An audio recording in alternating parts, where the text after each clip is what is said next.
muslimani duhet të jetë këmbgulës në dua. Keni parasysh, ne këmbgulje në dua nuk e kemi aq serioze, sepse dëshpërohemi shpejt kur bëjmë dua.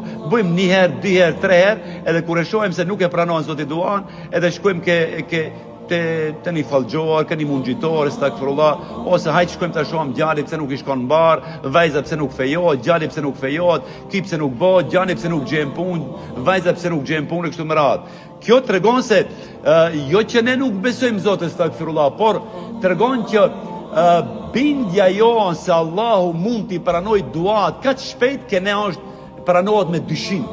Me dyshim, ose me sabërsızlëk që i themi ne, ose me pa durim. Do me thonë, nuk kemi durim të duhur aq sa e kërkon Allahu Gjallëshanuhu që të vazhdojmë të këmbgulim në dua.